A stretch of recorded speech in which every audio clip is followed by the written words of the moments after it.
Nagkaisa ang iba't ibang ahensya at stakeholders sa lalawigan ng Tarlac para sa mas matatag na seguridad at kahandaan sa kalamidad. Layon ng programa na palakasin ang interagency coordination sa seguridad at disaster preparedness. May report si Mark Denver Lulunan. Matagumpay na isinagawa ng 3rd Mechanized Infantry Makatarangan Batalyon na nasa operational control ng 702nd Defender Brigade sa ilalim ng 7 Infantry Kaugnay Division ang 2nd Quarter Kalasag Security Consultative Forum kamakailan sa Camp Macabulos, Barangay San Vicente, Tarlac City. Nang nasabing aktibidad na higit pang mapalakas ang koordinasyon, pagkakaisa at kolektibong kahandaan ng iba't ibang ahensya at stakeholders sa pagpapanatili ng kapayapaan, seguridad at kaligtasan ng publiko at kahandaan sa mga sakuna sa lalawigan ng Tarlac.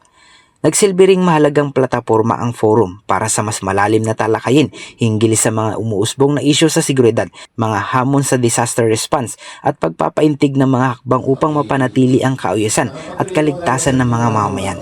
Binigyan din ng naturang consultative meeting ang kahalagaan ng interagency cooperation, synorized security effort at aktibong informasyon sa sharing sa pagitan ng militar, law enforcement agencies at local government unit at mga pribadong sektor upang maging epesyente ang pagtugon ng anumang banta sa seguridad at kalamidad. Tinalakay rin sa aktibidad ng iba't ibang mekanismo upang higit pang mapalakas ang collective preparedness at response capabilities ng mga ahensya sa panahong emergency at kalamidad, kabilang dito ang pagpapahusay ng koordinasyon sa intelligence sharing, crisis response planning at community-based disaster preparedness initiatives. Ayon sa pamunuan ng 3rd Mechanized Infantry Makatarangan Batalyon, mahalaga ang pagkakaroon ng isang matatag na nagkakaisang network ng mga ahensya at stakeholder upang mapanatili ang mapayapa, ligtas at matatag na komunidad para sa bawat Tarlacenyo. Dagdag pa rito, ipinakita rin ng naturang aktibidad ang patuloy na dedikasyon ng Armed Forces of the Philippines at mga katuwang ahensya sa pagsulong ng whole of the nation approach sa usapin ng seguridad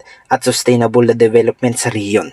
Mula rito sa 3rd Mec Batalyon San Jose, Tarlac, ako si Mark Lulunan, ang inyo, pamilyang kaugnay para sa matatag na hukbong katigan ng Pilipinas.